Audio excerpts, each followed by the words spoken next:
Last year, my wife and I tallied up every jar, every bag in the freezer, every bin in the root cellar, and the final number was just over 1,900 pounds of food put away from a garden that covers a hair under a quarter acre. We did not step foot in a grocery store for produce from July through the following April, 9 full months. And I will tell you honestly, 15 years ago, I could not have imagined that was possible on the amount of land we have. Back then, I was buying seeds from catalogs, planting what looked interesting, harvesting whatever happened to come in, and still making weekly runs to the store for half the vegetables on our table. I was growing a hobby garden and calling it food production. The turning point came in 2010 when my Amish neighbor Eli invited me to walk his family's property during the late August harvest. His garden was smaller than mine, noticeably smaller, but his family of 11 people, had not purchased a vegetable in over 40 years. Every single thing they ate, they grew, preserved, or stored. I stood there looking at rows so dense and productive it almost looked fake. And I asked him point blank how he did it with less ground than I had. What Eli told me that afternoon set me on a path that completely changed how I think about a garden. Today, I am going to walk you through the system the Amish use to grow enough food to never visit the grocery store, from how they plan their plots to how they preserve the surplus. And stay with me to the end, because I will share a technique Eli uses involving a simple winter calculation that tells you exactly how many plants to put in the ground for every person in your household. I have never seen it written down anywhere, and once you understand it, you will never guess at garden size again. I want to be straight with you about where I was before I learned any of this. For close to 20 years, I grew a garden the way most Americans do. I planted what sounded good in the spring, harvested whatever came ripe in the summer, and by October the garden was done. I would can some tomatoes, maybe freeze a few bags of beans, and feel proud of myself. But come February, I was back at the store buying onions and potatoes and carrots and everything else. If that sounds like your situation, you are not alone. I was right there with you. I thought I was doing well because I had a garden at all. What I did not realize was that the difference between a garden that supplements your groceries and a garden that replaces them is not about working harder or spending more. It is about a completely different way of planning. And that is what I saw when I started spending time around Eli's family and other Amish households in our area of central Pennsylvania. Here is what you need to understand about how the Amish think about a garden before we get into the specifics. There is a concept in Amish life that Eli once described to me in his quiet way. He called it genunk, which is a Pennsylvania Dutch word that simply means enough. Not abundance for its own sake, not surplus to sell, just enough. Enough for every person at the table through every month of the year, with a margin for a hard season or an unexpected mouth to feed. Now, the reason that matters practically is that Amish families are large. Eli has 9 children. His brother has 11. When you are feeding 10 or 12 people 3 meals a day, 365 days a year, you cannot afford to plant on a whim. Every row has a job. Every square foot needs to produce something that will either go on the table fresh, go into a jar, go into the cellar, or go into the ground as fertility for next year. There is no ornamental gardening happening here. This is food production driven by pure necessity, and the system they have built around that necessity is remarkably efficient. It is not romantic. It is math, observation, and discipline passed down through generations. And every piece of it can be adapted to a smaller family on a regular backyard lot. Let me walk you through how they do it. The first thing the Amish get, right, that most of us get wrong is they start with a year-round eating plan, not a planning plan. Eli does not sit down in March and decide what to grow. He sits down in January and writes out what his family eats. Every week, every month, 12 months of meals, and from that list, he works backward to determine what goes in the ground. Here's how to do this yourself. Get a notebook and write down the vegetables your family actually eats on a regular basis. Not what you wish you ate, not what looks good in a catalog, but what actually shows up on your plates week after week. For most American families, that list is shorter than you think. Potatoes, tomatoes, onions, carrots, green beans, sweet corn, peppers, squash, lettuce, and maybe peas or cucumbers. 10 to 12 crops cover about 80% of what a typical household consumes. Once you have that list, estimate how much of each one your family goes through in a week. Be honest. If you eat about 3 pounds of potatoes a week, write down 3 pounds. If you go through 2 pounds of tomatoes between fresh eating and cooking, write that down. Multiply each weekly amount by 52 and you have your annual need. For a family of 4 eating 3 pounds of potatoes per week, that is 156 pounds of potatoes per year. This is the number most gardeners never calculate, and it is the reason most gardens do not actually feed anyone through winter. You cannot preserve what you did not grow, and you cannot grow enough if you do not know how much enough is. The Amish know these numbers by heart because their mothers taught them and their mothers taught them. For the rest of us, it takes one afternoon with a notebook. Now here is where it starts to get practical. Once you know your annual need for each crop, you need to figure out how much garden space that translates to. And this is where most people underestimate badly. Potatoes, as a good example, yield roughly 1 pound per row foot in decent soil with good growing conditions. So 156 pounds of potatoes means you need about 160 row feet of potatoes. That sounds like a lot.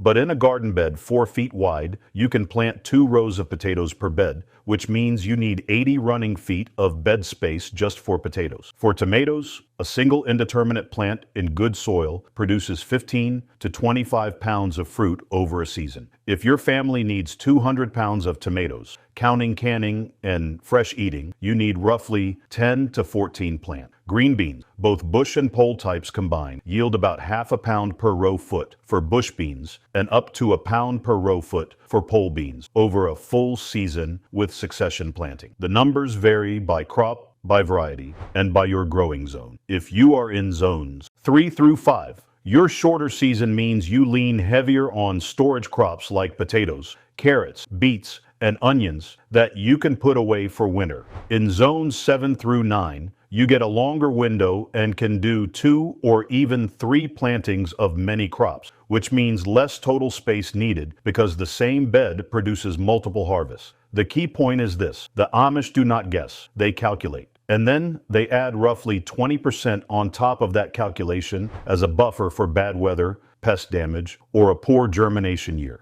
That 20% is the difference between running out in March and making it to the first harvest in June. Here is where the growing plan itself starts to come together. And this is the part that surprised me most about Eli's garden. He does not plant everything at once. He staggers his plantings across the season so that food is coming in continuously from late May through the first hard frost, and in some cases well beyond. The Amish call this succession planting, though they would not use that term. Eli just calls it keeping the rows full. Here is exactly how it works. Take green beans as an example. Instead of planting all your beans in one shot the 3rd week of May, you plant a quarter of your total bean allotment every 2 weeks, starting 2 weeks after your last frost date. For my area in Zone 6, that means first planting goes in around May 15th, second planting June 1st, third planting June 15th, and a final planting around July 1st. Each planting produces beans for about 3 to 4 weeks, and by staggering them, you have a continuous supply from late June through September. That continuous supply is what makes large-scale canning and freezing possible, because you are processing small batches every week rather than drowning in beans for 10 days and then having nothing. The same principle applies to lettuce, radishes, carrots, and beets. Lettuce gets planted every 10 to 14 days, from early spring until temperatures consistently hit 85 degrees, then again in late summer for fall harvest. Carrots go in every 3 weeks, from 4 weeks before last frost through midsummer. Each planting matures at a different time, giving you fresh roots to pull from August all the way to December if you mulch them heavily before the ground freezes. For those of you in zones 3 and 4, your succession window is tighter, so aim for 2 or 3 plantings maximum per crop and lean more on varieties with shorter days to maturity. A 55-day bush bean like Provider will give you more flexibility than a 70-day variety when your first frost comes in mid-September. In zones 8 and 9, you can push succession planting later into fall and even do a winter garden of brassicas, root crops, and greens that carries you through to spring. Now, What I have shared with you today is a real piece of the puzzle, but it is still just one piece. If you are tired of fighting the same battles every season, if you want a garden that actually works with you instead of against you, then I would really encourage you to check out the guide I put together. It is called the 30-Day Amish Self-Sufficient Garden Protocol. And it is everything I have learned from my Amish neighbors over the last 3 decades, organized into a simple, day-by-day plan you can start this season. It covers the full 5 defense layers to build a garden that defends itself from the soil up.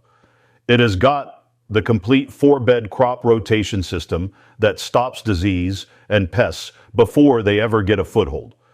And it includes the companion planting field guide, so you know exactly what to grow next to what and why. So click the link in the description right below this video. Just scroll down a little and you will see it. Or alternatively, if you are watching on a television or a computer screen, you can take out your phone, open up your camera like you are going to take a picture, and hold it up to the QR code you see on screen right now. A little link will pop up at the top of your phone screen. Just tap that, and it will bring you right to the guide. No typing, no searching. Either way works. I think it is the best investment you can make in your garden this year. The next piece of the system is one that Eli is almost fanatical about, and once I understood why, I became the same way. It is soil building, and in the Amish system, it is not a side project. It is the foundation everything else depends on. Here is what Eli does every single fall after the last harvest is in. He spreads 4 to 6 inches of composted horse and cow manure across every bed. Not fresh manure. Manure that has been piled and turned for at least 6 months. Ideally, a full year. On top of that, he plants a cover crop of winter rye, broadcasting the seed at a rate of about 2 pounds per 100 square feet and raking it in lightly. That rye grows through fall, goes dormant under snow, and starts growing again in early spring. 4 weeks before planting, he cuts the rye down close to the ground, turns it into the top 6 inches of soil, and lets it break down for 3 to 4 weeks before transplanting. The result is soil so dark and loose and alive with earthworms that it barely resembles what most of us are working with. The science backs this up completely. Research out of the Rodale Institute, which is less than 40 miles from Lancaster County, has shown that cover, cropped, and compost amended soils produce measurably higher yields, retain water more efficiently, and support beneficial soil microorganisms that suppress disease and improve nutrient uptake. If you do not have access to animal manure, you can get excellent results with a combination of homemade compost and a bagged organic compost. Aim for 2 to 3 inches, spread each fall, combined with a cover crop. If you are in zones 7 through 9, crimson clover works better than winter rye as a fall cover crop because it fixes nitrogen and handles milder winters well. In zones 3 through 5, stick with winter rye because it is extremely cold hardy and will survive under heavy snow. The point Eli made to me years ago that stuck in my head is this. He said, you do not feed the plant, you feed the soil, and the soil feeds the plant. I had been doing it backward for years, buying fertilizer and pouring it around my tomatoes. When I should have been building the ground they were growing in. It took me 3 full seasons of annual soil building to see the dramatic difference. So I want to be honest about that. This is not an overnight fix, but by year 3, my yields jumped by what I estimated to be 30 to 40% across the board, and my plants were visibly healthier and more pest resistant. Now, here is the part of the system that actually gets you through winter, and it is the part most backyard gardeners skip entirely. Growing the food is only half the equation. Preserving it is the other half, and the Amish treat preservation with the same seriousness they treat planting. In Eli's household, his wife and older daughters can between 800 and 1,000 quarts of food every year. That number sounds staggering, but when you break it down for a family of 11, eating 3 meals a day through 7 or 8 months of winter, it comes out to roughly 4 to 5 quarts consumed per day across the whole family. That is not extravagant. That is just enough. Here is how to think about this for a smaller family. A family of 4 eating home, canned and stored food from October through April, roughly 7 months, needs about 2 quarts per day. That is around 420 quarts for the season. Split that across your main crop. 150 quarts of tomatoes in various forms, 75 quarts of green beans, 50 quarts of pickles, 50 quarts of fruit or jam, 40 quarts of soup stock or mixed vegetables, and the rest in specialty items like salsa, relish, or pie filling. Those numbers are not guesses. They come directly from Eli's wife's records, which she keeps in a small line notebook, adjusted proportionally for a family of 4. Alongside canning, the Amish rely heavily on root cellaring. Potatoes, carrots, beets, turnips, onions, and winter squash all store for months under the right conditions. A root cellar needs to maintain temperatures between 32 and 40 degrees Fahrenheit, with humidity around 85 to 95%. If you do not have a basement, an unheated garage in zones 3 through 6 can work for much of the winter. In warmer zones, a buried or partially buried structure is more reliable. The critical point here is that your garden plan from the very beginning needs to account for preservation quantities, not just fresh eating quantities. That is the mistake I made for 15 years. I grew enough tomatoes to eat in August, but not enough to can 200 jars. Once I started planning backward from preservation targets, everything changed. Let me share a few patterns I have noticed over the years that hold most people back from true food self-sufficiency, because I fell into every one of these traps myself. The first pattern is growing too many varieties instead of enough volume. It is tempting to plant 2 of this and 3 of that and 1 of some exotic variety you saw online. But when you spread your space across 20 different crops in small quantities, you end up with a beautiful tasting garden that does not actually produce enough of anything to preserve. The Amish grow fewer varieties in larger quantities. Eli grows 6 varieties of tomatoes, not 16, but he grows 50 plants, not 12. The second pattern is ignoring storage crops in favor of summer favorites. Everyone wants tomatoes and sweet corn, and those are important. But potatoes, onions, carrots, and winter squash are what actually carry you through winter because they store for months with almost no processing. If you are serious about reducing grocery trips, these crops need to take up at least 1/3 of your garden space. The third pattern is treating the garden as a seasonal activity instead of a year-round system. The Amish garden calendar runs 12 months. January is for planting and ordering seed. February and March are for starting transplants and preparing beds. April through September is active growing. October and November are for final harvest, soil building, and cover cropping. December is for maintaining stored food and reviewing what worked. When I finally committed to that 12-month cycle, my productivity nearly doubled within 2 years because I stopped losing momentum every fall and scrambling every spring.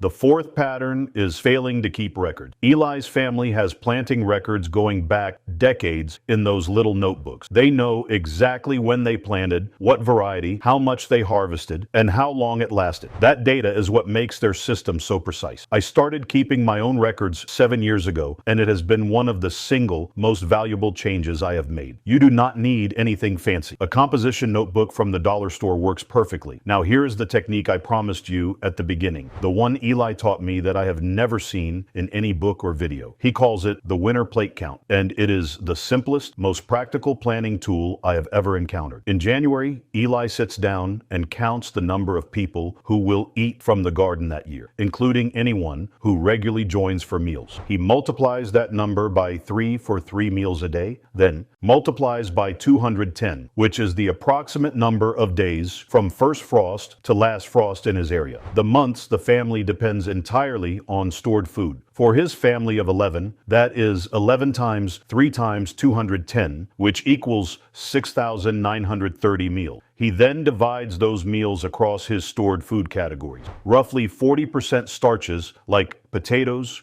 dried beans, and corn. 30% canned vegetables and fruits. 20% root cellar crops eaten fresh through winter. 10% preserved meats, dairy, and miscellaneous. From those percentages, he calculates backward to pounds needed, then to row feet, then to seed quantities. The entire garden plan Every row, every seed packet traces back to that single winter calculation. People times meals times days. When I first tried this for my family of 2, the number was much smaller. 2 times 3 times 180, which is 1,080 meals. But seeing that number written down on paper changed my entire approach. Suddenly I was not guessing how many tomato plants to grow. I was calculating it based on how many quarts we would eat between November and May, and then working backward to how many plants that required. If you want to try this yourself, start with your household number. Multiply by 3, multiply by the number of days between your average first fall frost and your average last spring frost. That number is your target. It will probably be larger than you expect, and that is the whole point. It gives you clarity about just how much garden you actually need to never visit the grocery store. Now, if everything I have shared today resonates with you and you want to take this further than one video can take you, I would really encourage you to check out the guide I put together. It is called the 30-Day Amish Self-Sufficient Garden Protocol, and it is everything I have learned from my Amish neighbors over the last 3 decades, organized into a simple day-by-day plan you can start this season. It covers the full 5 defense layers to build a garden that defends itself from the soil up. It has got the complete 4-bed crop rotation system that stops disease and pests before they ever get a foothold. And it includes the companion planting field guide, so you know exactly what to grow next to what and why.